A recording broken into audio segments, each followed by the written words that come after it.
ஓம் ஸ்ரீ மாத்ரே நமக. ஓம் ஸ்ரீ குருபியோ நமக. ஓம் ஸ்ரீ கணேசாய நமக.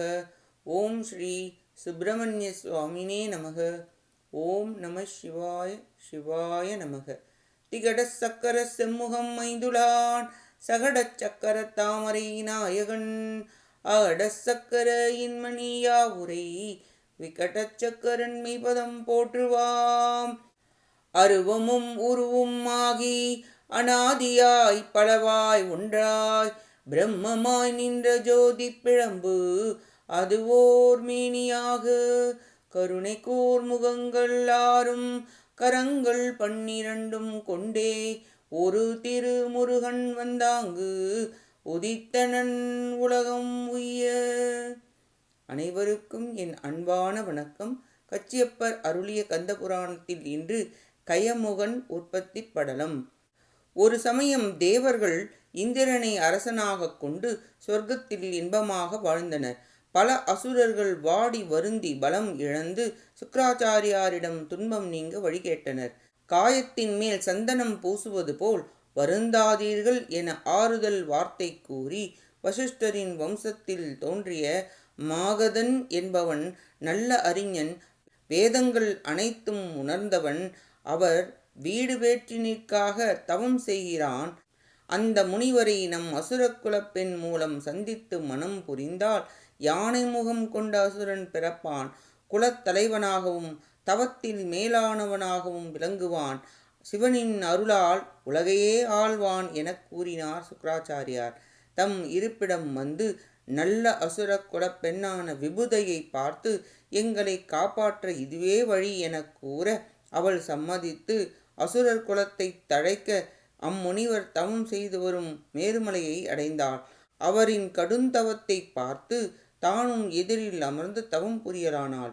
அப்பொழுது ஒரு பெரிய ஆண் யானை பெண் யானையுடன் கூடி மகிழ்ந்திருப்பதைக் கண்டு தம் தவத்தை களைந்து ஆசையால் மயக்கம் கொண்டு இருக்கும்போது இதுவே தகுந்த சமயம் என்று விபுதை வந்து முனிவரின் காலில் விழுந்து வணங்கி, தங்களை அடையவே நான் தவம் செய்தேன், இன்று அதன் பலனாய் தாங்கள் விழித்தீர்கள் என கூறி இருவரும் பேசி அந்த யானையை பார்த்து ஆசை வந்ததால் இருவரும் ஆண் யானை பெண் யானையாக மாறி இன்புற்றனர்.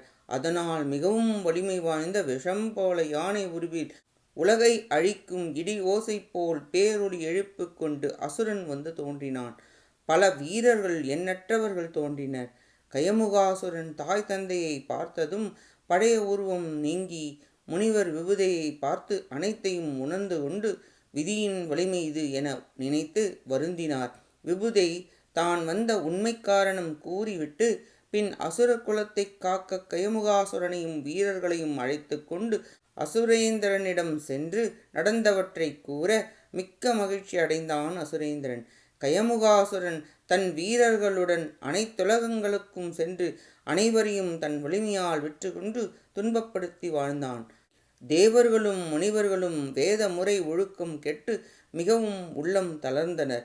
கயமுகாசுரன் தன் அசுரக்குல குருவான சுக்கிராச்சாரியாரை சென்று பார்த்து மேன்மை அடைய வழிகாட்டுவீராக என வேண்டினான். சுக்கிராச்சாரியார் கயமுகாசுரனுக்கு ஆசி கூறி, இந்நாள் வரை போரிட்டு காலத்தை வீணாக்கிவிட்டாய், கடும் தவம் செய், அதனால் சிவபெருமான் மகிழ்ந்து நீ கேட்கும் வரம் யாவும் தருவார். பின் அனைத்து தேவர்களும் நம் கட்டளை சொல்படி நடப்பர். ஐம்புலன்களை அடக்கி கடுந்தவம் தொடர்ந்து செய்வாயாக என உபதேசிக்க நல்லது என மொழிந்து விதிமுறை வழிகளை விளக்கமாக கேட்டு மேருமலையின் ஒரு பக்கத்தில் கடும் தவம் செய்வாயாக என கூறி அனுப்பினார். அசுரேந்திரர் வந்து தங்களின் கருணையினால் அசுரக்குல மேன்மை பெறப் போகிறது என வணங்கி அவரும் சென்றார்.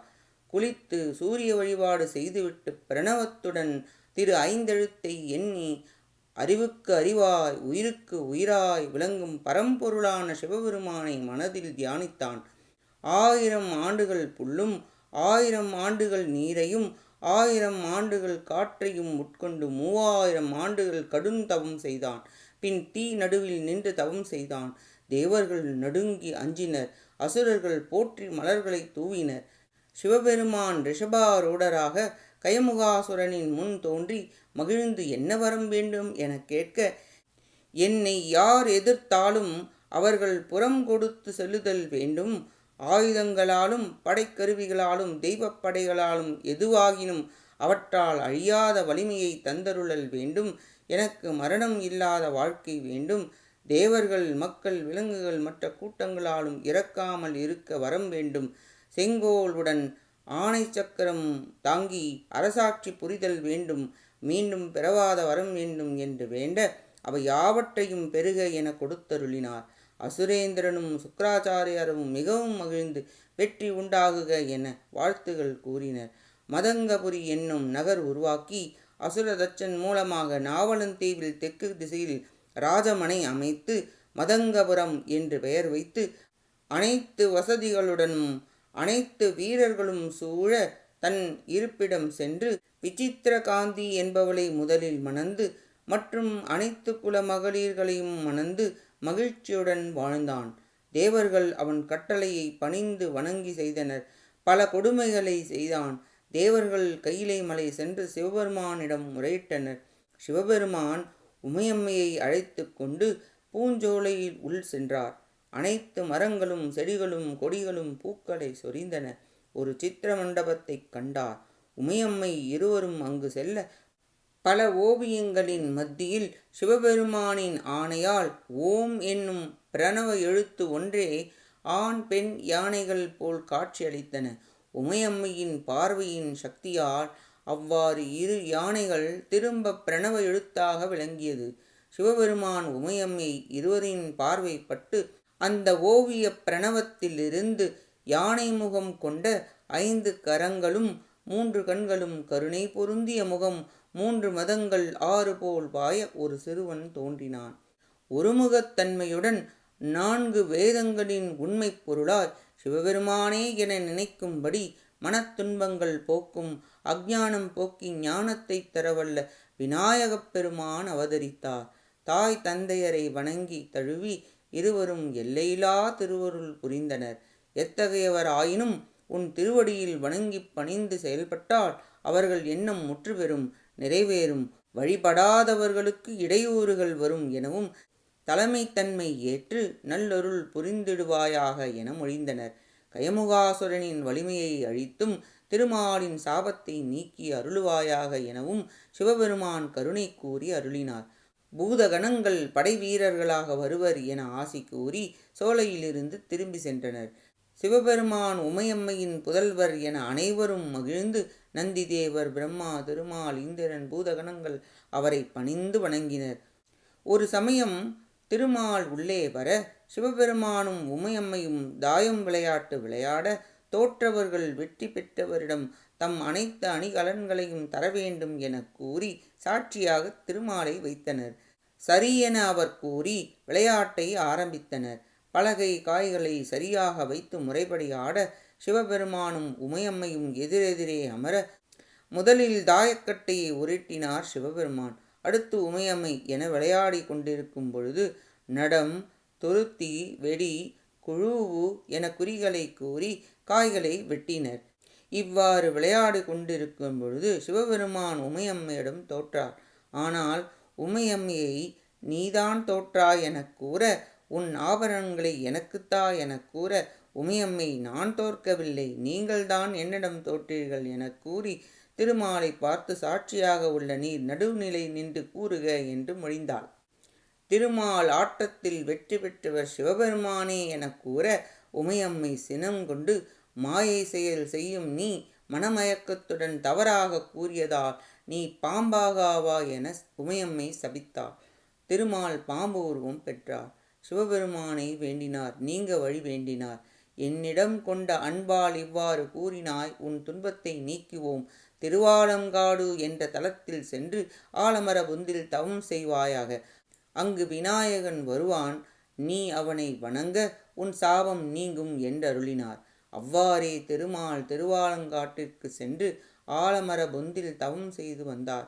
அனைத்து தேவர்களும் கைலை மலை சென்று விநாயகரை வணங்க அவர் குறைகளை கேட்க, கயமுகாசுரனால் நாங்கள் துன்பப்படுகிறோம், சிவபெருமானின் வரம் பெற்ற மிகுந்த துன்பம் தருகிறான், எங்களை காப்பாற்றுவீராக என வேண்டினார்கள். கொழுக்கட்டை நைவேத்தியங்களை தந்து வழிபட்டனர். அஞ்சாதீர்கள் என்று கூறி கயமுகாசுரனை அழித்து உங்கள் துன்பத்தை போக்குவோம் என்றார். விநாயகப் பெருமாள் மதங்கபுரிக்கு சென்று பூதகணங்கள் சூழ ஆரவாரம் செய்து கொண்டு பேரொளிகள் எழுப்பி தம் தேரில் புறப்பட்டு சென்று இரு படைகளும் மோதின. கடும்போர் இரு பக்கமும் நடந்தது. கயமுகாசுரன் மிகவும் சினந்து அம்புமழை பொழிந்தான். பூதர்கள் நடுங்கினர். அஜலன் என்னும் பூதனின் மேல் ஏறிக்கொண்டு விநாயகப் பெருமான் கயமுகாசுரனின் முன் வந்தார். கயமுகன் யார் என வினவ, இவன் சிவபெருமானின் மூத்த மகன் எனக் கூற, சிவபெருமான் எனக்கு வரத்தை தந்தவர், நீ அறியாமல் வந்தாய் போலும், என் முன் வருபவர்கள் தோல்வியடைவர் என சிரித்தான். உனக்கு என் வரம் பற்றி தெரியாது போலும் என்றவுடன், உனக்கு வரம் தந்த சிவபெருமான் தான் என்னை உன் உயிரை கவர்ந்து வர சொன்னார் எனக் கூறி, தேவர்களின் கடமையை செய்ய அவர்களை விட்டால் நான் போரிடேன், அவர்களை துன்புறுத்தினால் நான் உன்னை கொல்வேன் என்றார். அவன் ஏற்காததால் தனது தந்தத்தை எடுத்து ஆயுதமாக அனுப்ப, அத்தந்தன் கயமுகாசுரனை கிழித்து உடலை கீழே விழ செய்து கடலில் சென்று முழுகி விநாயகரின் வலக்கரத்தில் வந்து சேர்ந்தது. அவன் மார்பிலிருந்து விழுந்த இரத்தம் காடு ஒன்றில் பரவியது. அதுவே செங்காடு, திருச்செங்காட்டான்குடி என்று இன்று நாம் வணங்கும் தலமாக விளங்குகிறது. கயமுகன் பெருச்சாலி வடிவம் கொண்டான். விநாயகப் பெருமானுடன் போரிட வந்தான். நீ எம்மை சுமப்பாயாக எனக் கூறி அதன் மீது ஏறிக்கொண்டு அவன் வலிமையை போக்கினார், வாகனமாக்கிக் கொண்டார். தேவர்கள் மலர் தூவி போற்றி புகழ்ந்தனர். அசுரேந்திரன் பறவை வடிவம் கொண்டு பறந்து மறைந்தான். திருச்செங்காட்டக்குடிக்கு சென்று பூதகணங்களுடன் தேவர்கள் சூழ விநாயகப் பெருமான் லிங்க வடிவம் நிறுவி துதித்து பேரன்புடன் வழிபாடு செய்தார். கணபதீஸ்வரம் என்னும் பெயரில் வழங்கப்படுகிறது. பெருச்சாலியை வாகனமாக கொண்டு விநாயகப் பெருமான் சிவ வழிபாடு செய்து பூதங்கள் தேவர்கள் போற்றி மகிழ திருவாலங்காட்டிற்கு சென்றார் எனக் கூறி கயமுகன் உற்பத்தி படலம் நிறைவடைகிறது. அடுத்த பதிவில் அனந்தன் சாப நீங்கு படலம் பற்றி பார்ப்போம். கேட்ட அனைத்து நல்லுள்ளங்களுக்கும் நன்றியும் வணக்கமும் கூறி விடைபெறுகிறேன்.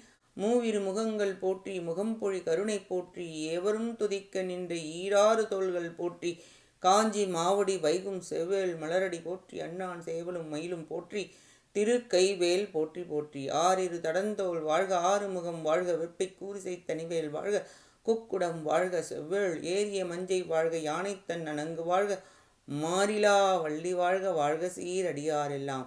வான்முகில் வழாது பெய்க, மலிவலம் சுரக்க, மன்னன் கோன் முறை அரசு செய்க, குறைவிலாது உயிர்கள் வாழ்க, நான் மறை அறங்கள் ஓங்க, நற்றவும் வேள்வி மல்க, மேன்மைக்குள் சைவ நீதி விளங்குக உலகம் எல்லாம். வெற்றிவேல் முருகனுக்கு அரோஹரா. காஞ்சி குமரகோட்ட முருகனுக்கு அரோஹரா. நன்றி, வணக்கம். வேலும் மயிலும் துணை. ஓம் சரவண பவ. முருகாச்சரணம். திருச்சிற்றம்பலம்.